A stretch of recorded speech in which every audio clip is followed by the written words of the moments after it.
Hello friend, मैं संजीव यादव अपने इस YouTube channel Sanjeev coaching centre में आपका स्वागत करता हूं। दोस्तों, आज हम लोग क्लास 11th का मैथ का चैप्टर सेट्स समुच्चय को पढ़ने वाले हैं। तो दोस्तों, हमारे चैप्टर का नाम है समुच्चय, यानी इंग्लिश में बोलते हैं दोस्तों सेट्स। तो सबसे पहले समझेंगे दोस्तों कि सेट्स की समुच्चय क्या होता है।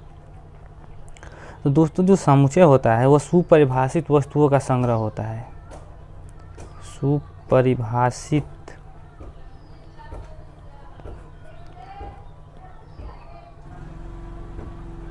वस्तुओं का संग्रह समुच्चय कहलाता है।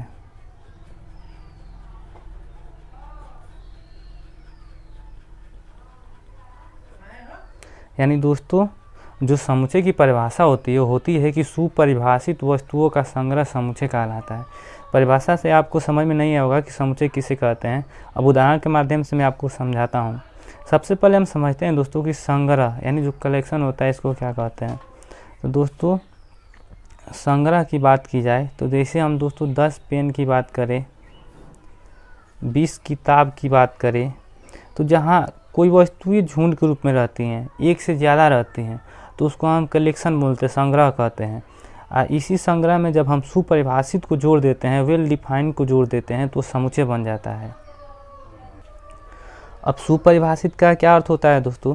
तो सुपरिभाषित का अर्थ होता है कि प्रत्येक व्यक्ति का आंसर समान आना चाहिए। सुपरिभाषित यानी उसको हम परिभाषित कर सकें।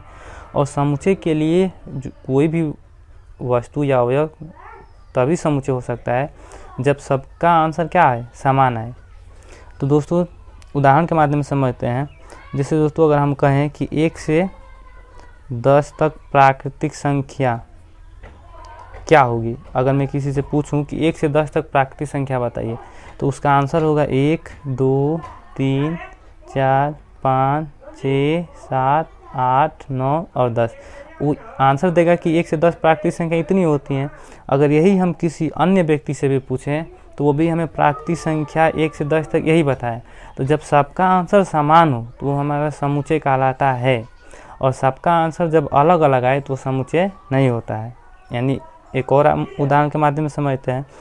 जैसे मैं दोस्तों कहूँ किसी लड़के से पूछा जाए, जैसे दोस्तों किसी से पूछा जाए कि भारत के 3 अच्छे क्रिकेटरों का नाम बताइए, तो कोई लड़का बता सकता है कि उसके लिए तो रोहित शर्मा भी पसंद हो सकते हैं, विराट कोहली भी पसंद हो सकते हैं, और उसके लिए रैना यानी सुरेश रैना भी पसंद हो सकते हैं। और इसी बात को मैं अगर किसी अन्य व्यक्ति से पूछूं तो उसके लिए रोहित शर्मा, धोनी और दोस्तों अजिंक्य रहाणे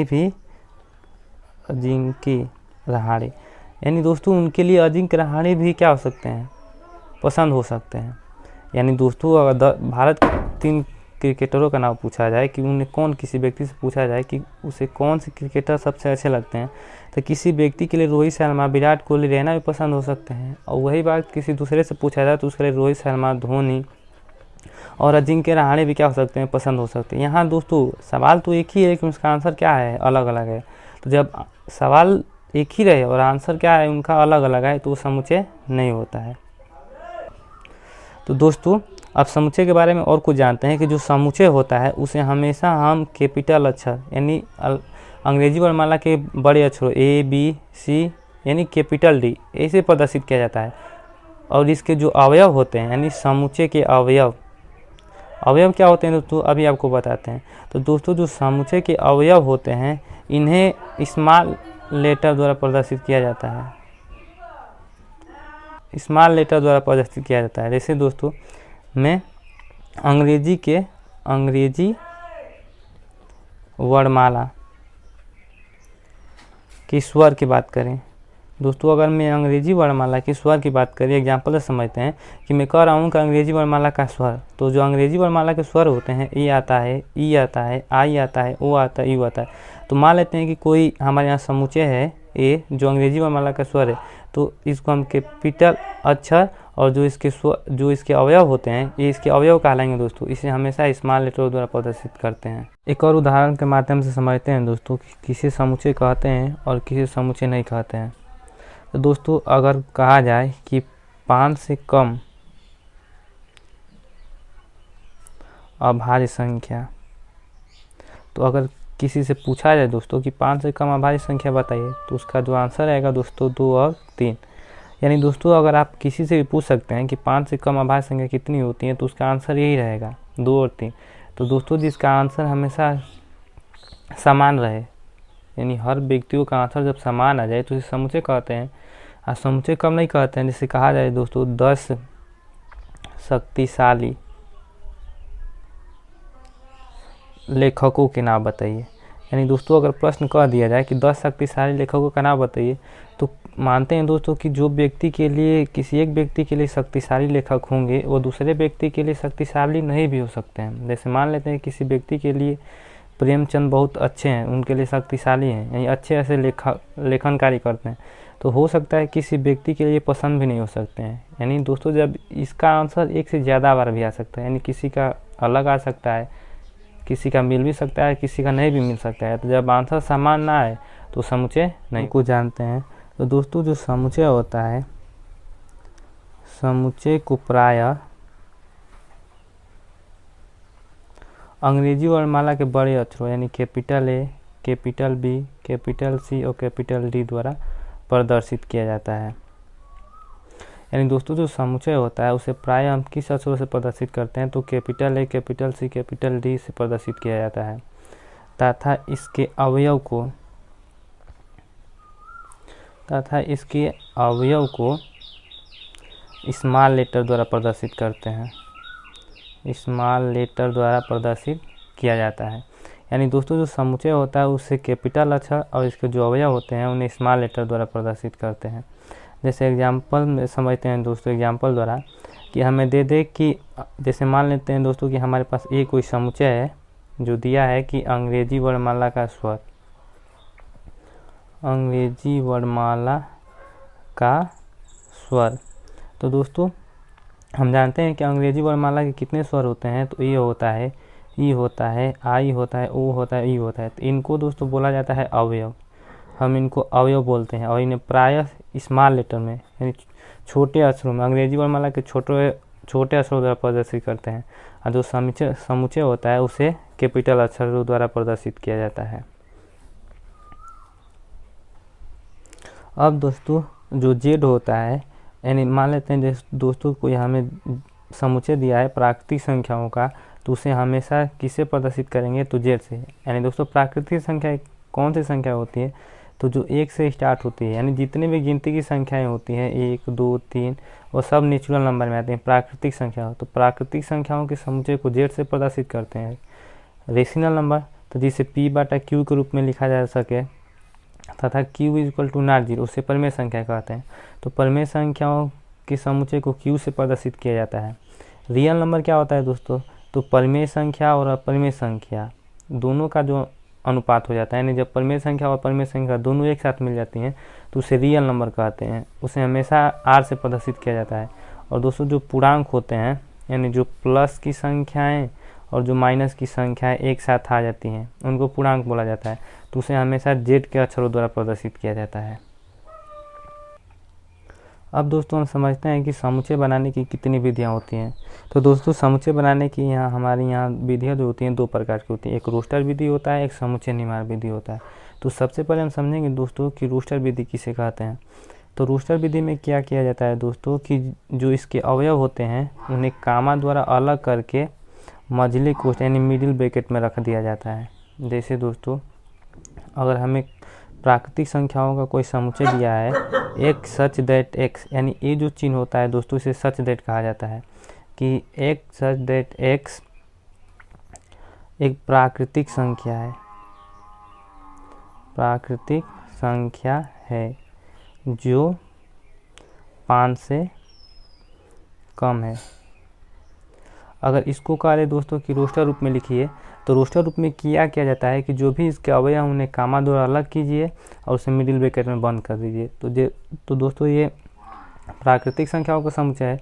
तो जेड बराबर क्या कर रहा है दोस्तों कि एक इसको सच दैट कि प्राकृतिक संख्या और 5 से कम है, तो 5 से कम प्राकृतिक संख्या 1 होती है, 2 होती है, 3 होती है, 4 होती है, और इसे हम क्या कर देंगे दोस्तों, तो मिडिल ब्रैकेट में बंद कर, ये हमारा रोस्टर रूप हो जाएगा दोस्तों। एक और एग्जांपल समझते हैं दोस्तों जैसे दोस्तों हमें कह दे कि मान लेते हैं कि ये कोई समुच्चय हमें दिया है और दिया है कि एक सच दैट एक्स अंग्रेजी वर्णमाला का स्वर, अंग्रेजी वर्णमाला का स्वर, ये कोई हमें समुच्चय दिया है दोस्तों और इसको हमें रोस्टर रूप में लिखना है। तो रोस्टर रूप में कैसे लिखते हैं दोस्तों? तो सबसे पहले ए समुच्चय दिया है तो ए लिखेंगे। अब अंग्रेजी वर्णमाला के स्वर कौन कौन होते हैं दोस्तों? तो ए होता है, ई होता है, आई होता है, ओ होता है, यू होता है। तो इन्हें हम कॉमा द्वारा अलग कर देंगे और इसे मिडिल ब्रैकेट में बंद कर देंगे। ये हमारा रोस्टर रूप होता है दोस्तों। अब दोस्तों हम समझते हैं कि समुच्चय निर्माण विधि क्या होता है।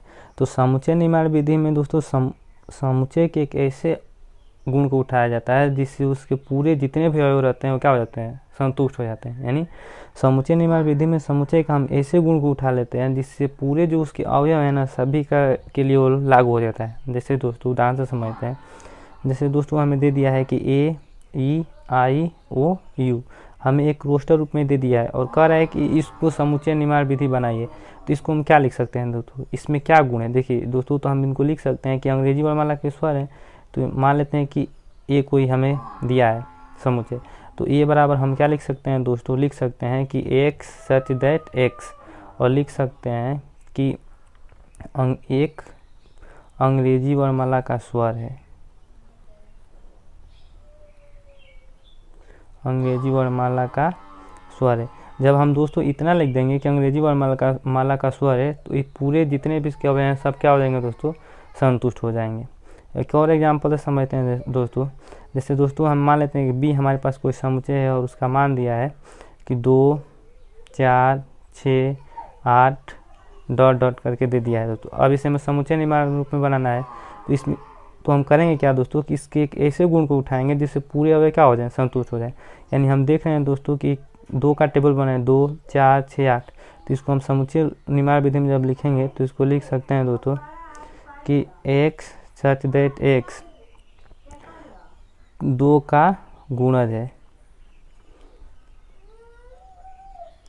यानी दोस्तों जब हम 2 का गुणज लिख देंगे तो जितने भी इसके अवयव हैं सब क्या हो जाएंगे? संतुष्ट हो जाएंगे। अगर आपको हमारी ये वीडियो अच्छी लगी है दोस्तों तो चैनल को सब्सक्राइब कर लें और वीडियो को ज़्यादा से ज़्यादा शेयर करें। 1.1 का पहला सवाल कह रहा है कि निम्नलिखित में कौन समुच्चय है, अपने उत्तर का औचित्य बताइए। और पहला दिया है दोस्तों कि जे अक्षर से प्रारंभ होने वाले वर्ष के सभी महीनों का संग्रह। तो चलिए दोस्तों इसको हल करते हैं। यानी प्रश्न में कह रहा है कि जे अक्षर से प्रारंभ होने वाले वर्ष के सभी महीनों का संग्रह। अगर दोस्तों हम किसी से पूछें कि बताइए कि जे अक्षर से हमारे कितने मंथ स्टार्ट होते हैं, तो हमारा आंसर आएगा दोस्तों कि जून होता है, जुलाई होता है, और दोस्तों जून, जुलाई, जनवरी आता है। ठीक है दोस्तों। यानी दोस्तों जे से प्रारंभ होने वर्ष के महीने हमारे यहाँ जून है, जुलाई है और दोस्तों जनवरी है। तो अगर किसी से भी पूछा जाएगा तो वो भी हमको यही आंसर बताएंगे। और दोस्तों जब सबका आंसर समान रहता है तो वह एक समुच्चय होता है। तो इसलिए दोस्तों ये एक समुच्चय होगा। सेकंड दिया है दोस्तों कि भारत के 10 सबसे अधिक शक्तिशाली लेखकों का संग्रह। तो दोस्तों जहाँ भी आपको शक्तिशाली दिखाई दे, सर्वश्रेष्ठ दिखाई दे, ताकतवर दिखाई दे, तो ये सब समुच्चय नहीं होते हैं। तो दोस्तों भारत के 10 सबसे अधिक शक्तिशाली लेखक, यानी दोस्तों अगर हमको मुंशी प्रेमचंद पसंद है तो किसी को प्रताप नारायण मिश्र, तो किसी को महादेवी वर्मा। यानी हर व्यक्ति के लिए हर लेखक क्या हो सकता है? अलग हो सकता है। तो यह समुच्चय नहीं है।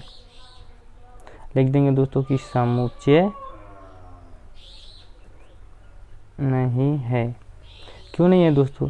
तो हर व्यक्ति के लिए इसका आंसर जो रहेगा दोस्तों अलग अलग रहेगा, क्योंकि शक्तिशाली कोई वेल डिफाइन यानी सुपरिभाषित शब्द नहीं है, इसको परिभाषित नहीं किया जा सकता, इसलिए समुच्चय नहीं है।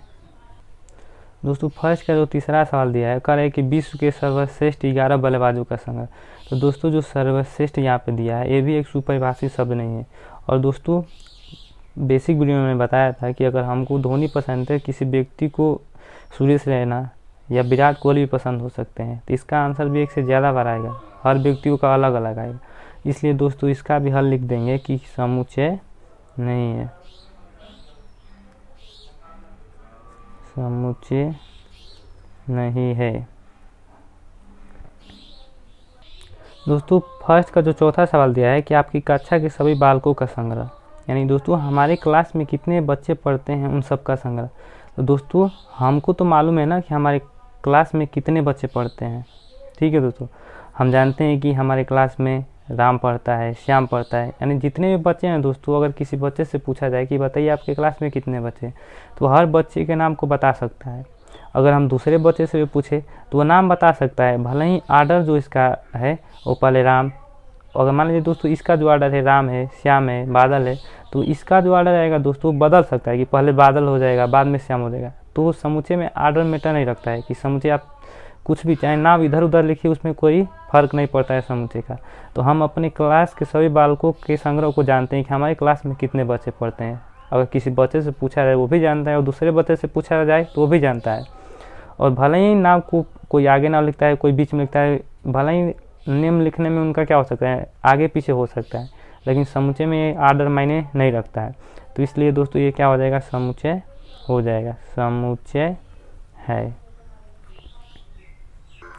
आगे का जो सवाल है दोस्तों वो कह रहा है कि 100 से कम प्राकृतिक संख्याओं का संग्रह। तो 100 से कम प्राकृतिक संख्या दोस्तों हम जानते हैं कि 100 से कम प्राकृतिक संख्या 1 होती है, 2 होती है, 3 होती है, और डॉट डॉट डॉट 100 से कम कितना हो जाएगा दोस्तों, तो 99 हो जाएगा। तो एक प्रकार का इसका आंसर हमें मिल गया दोस्तों, और सबका आंसर यही रहेगा, इसलिए समुच्चय है। लिख देंगे कि समुच्चय है। अगला सवाल दिया है दोस्तों कि लेखक प्रेमचंद द्वारा लिखित उपन्यासों का संग्रह। तो दोस्तों लेखक प्रेमचंद द्वारा लिखित उपन्यास हम जानते हैं कि उन्होंने रंगभूमि, निर्मला, गोदान, गबन तथा अन्य और भी लिखित उपन्यास। तो इनके बारे में हम इनके प्रत्येक उपन्यास के बारे में अगर पता लगाना चाहेंगे तो लगा लेंगे। यानी अन्य किसी भी व्यक्ति से पूछा जाए कि प्रेमचंद ने कौन सा उपन्यास लिखा है, तो वो भी यही आंसर देगा जो हम आंसर दे चुके हैं। तो जब हर व्यक्तियों का आंसर समान आता है तो वो एक समुच्चय होता है, तो ये भी एक समुच्चय होगा, अतः समुच्चय है। आगे दिया है दोस्तों प्रश्न कर रहा है कि सभी समपूर्णांकों का संग्रह। तो दोस्तों हम जानते हैं कि सभी समपूर्णांक कौन होते हैं, तो 2 होता है, 4 होता है, 6 होता है। यानी समपूर्णांक हम जानते हैं। अब चूँकि सभी समपूर्णांक कर रहा है तो मालूम तो नहीं है, लेकिन फिर भी अगर हम इसको पता लगाना चाहें तो हम जान जाएंगे कि हाँ सभी समपूर्णांक कितने होते हैं। अगर अन्य व्यक्ति से पूछा जाए कि समपूर्णांक बताइए तो भी यही बताएगा 2, 4, 6, 8, 10, 12। तो इसका भी मान हमें मालूम है, यानी प्रत्येक व्यक्ति के द्वारा इसका आंसर यही निकलेगा, इसलिए अतः यह समुच्चय है। आगे दिया है दोस्तों कि इस अध्याय में आने वाले प्रश्नों का संग्रह। तो दोस्तों इस अध्याय में कितने प्रश्न आए हैं उन सभी प्रश्न हम जानते हैं। अगर इस पर एक बार हम किताब को पढ़ लेंगे तो सभी प्रश्नों के बारे में हम जान लेंगे कि हाँ इस अध्याय में कितना प्रश्न है। अगर यही बात किसी अन्य बालक से पूछा जाए कि बताइए इस किताब के इस जो अध्याय है इसमें कितना प्रश्न है, तो वो भी आपको वही बताएगा कि जितना इस किताब में। अगर मान लेते हैं दोस्तों इस किताब में हमारे यहाँ 10 क्वेश्चन है, तो अन्य किसी बालक से भी पूछेंगे तो वही आपको 10 भी क्वेश्चन बताएगा। तो इसका भी आंसर हर व्यक्ति द्वारा समान है, अतः समुच्चय है।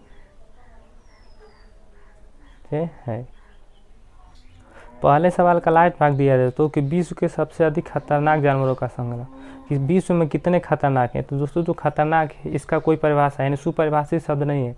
मान लेते हैं दोस्तों कि हमको अगर बाघ से डर लगता है तो हो सकता है कि अन्य व्यक्ति को इससे डर न लगे। अगर किसी व्यक्ति को चीता से डर लगता है तो हो सकता है कि सर्कस वाले के लिए तो चीता या बाघ क्या होते हैं, पशु तो होते हैं, उनको तो डर नहीं लगता है ना।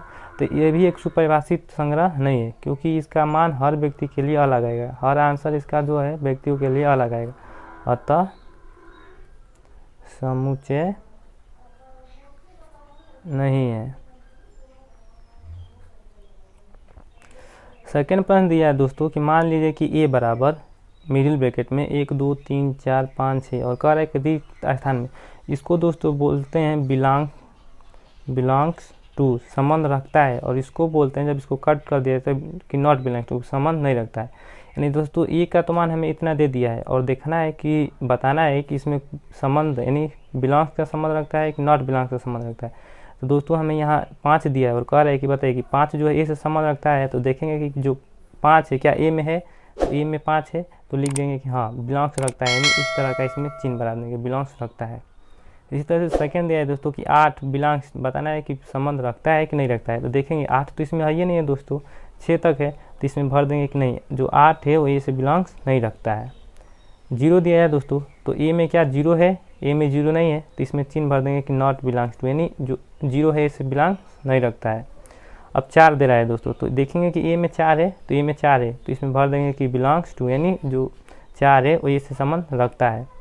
अब 2 दिया है दोस्तों, तो ए में हम देख रहे हैं कि 2 है, तो ये भी ए में 2 है तो ये संबंध ए से रखता है।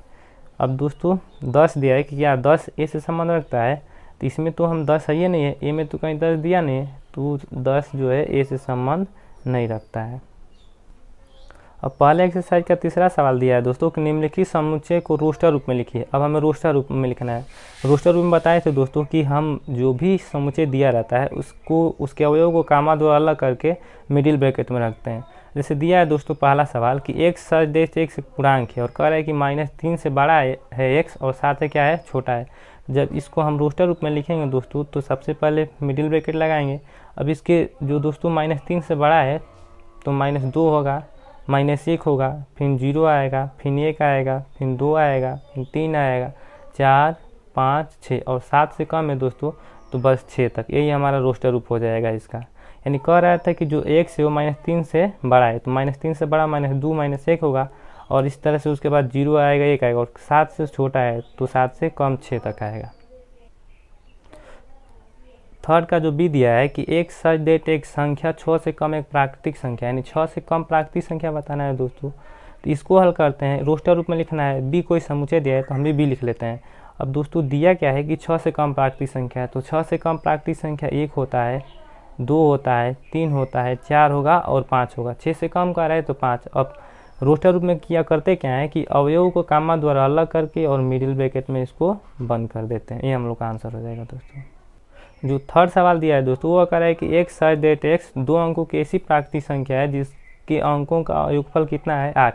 यानी संख्या में ऐसी 2 संख्या बताना है दोस्तों जिसको जोड़े तो हमें कितना मिल जाए 8। इसको रोस्टर रूप में लिखना है और सी कोई समुच्चय दिया है तो सी बराबर लिखेंगे दोस्तों कौन कौन सी ऐसी संख्या है जिसको जोड़े तो 8 मिल जाए। यानी दोस्तों जब हम 2 और 6 को जोड़ेंगे तो 8 मिल जाएगा। इसका उल्टा 6 और 2 को जोड़ेंगे तो हमें 8 मिल जाएगा। 5 और 3 को जोड़ेंगे तो 8 मिल जाएगा। इसका उल्टा 3 और 5 को जोड़ेंगे तो 8 मिल जाएगा। 1 और 7 को जोड़ेंगे तो 8 मिल जाएगा और 7 और 1 को जोड़ेंगे तो 8 मिल जाएगा और 8 और 0 को जोड़ेंगे तो 8 मिल जाएगा। तो ये हमारी यहाँ संख्या हो जाएंगी, सभी प्राकृतिक संख्या हो जाएंगी। अब तीसरे सवाल को जो चौथा दिया है कह रहा है कि एक सच एक अभाज्य संख्या जो 60 की क्या है भाजक है। तो सबसे पहले हम देखेंगे क्या कि 60 को आखिर कौन कौन सी संख्या काट देती है। तो 60 को काटेगी संख्या 1 काट सकती है, 2 काटेगी, 3 काटेगी, 4 काटेगी, 5, 6। उसके बाद दोस्तों 8 नहीं काटेगा, 9 नहीं काटेगा, 10 काटेगा।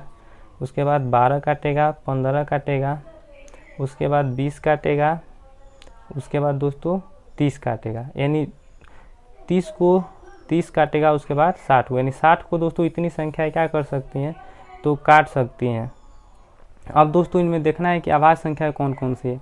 तो अभाज्य संख्याओं को रोस्टर रूप में लिखना है। तो डी बराबर अभाज्य संख्या किसे कहते हैं जो स्वयं से कटे और 1 से कटे। तो सबसे छोटी अभाज्य संख्या हमारे यहाँ 2 हो जाएगी, उसके बाद 3 हो जाएगा।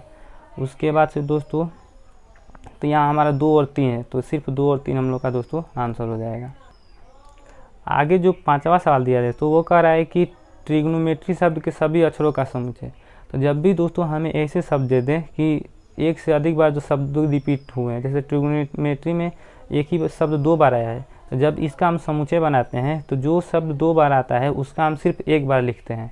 जैसे दोस्तों हम ट्रिग्नोमेट्री शब्द का जब समुच्चय बनाएंगे तो सबसे पहले हम टी लिखेंगे, उसके बाद आर लिखेंगे, उसके बाद आई लिखेंगे, उसके बाद जी लिखेंगे, उसके बाद ओ लिखेंगे, उसके बाद एन लिखेंगे। अब ओ एक बार आ चुका है तो उसको छोड़ देंगे दोस्तों, एम को लिख लेंगे। उसके बाद दोस्तों ई एक भी बार नहीं आया तो ई को लिख लेंगे। टी एक बार आ गया दोस्तों इसको छोड़ देंगे। आर भी एक बार आ गया है दोस्तों उसको छोड़ देंगे और उसके बाद वाई लिख लेंगे। यानी जो भी शब्दों का हमें समुच्चय बनाना लगता है तो उसमें से जो 2 बार शब्द रिपीट हुए रहते हैं उनको एक बार निकाल देते हैं, सिर्फ 1 बार लिखा जाता है। इसी तरह दोस्तों इसका जो लास्ट भाग दिया है वो दिया है कि बेटर, बेटर शब्द के सभी अक्षरों का समुच्चय। तो बेटर में भी देख रहे हैं कि दोस्तों ई यहाँ 2 बार आया है और टी 2 बार आया है। तो इसका जब हम समुच्चय लिखेंगे तो सिर्फ जो 2 बार शब्द है उसको 1 बार, यानी सबसे पहले बी लिख लेंगे, उसके बाद ई 2 बार आया है तो 1 बार लिख लेंगे, और टी 2 बार आया है तो एक टी लिख लेंगे, और आर 1 बार आया है तो इसको आर लिख लेंगे। ये हम लोग का आंसर हो जाएगा दोस्तों।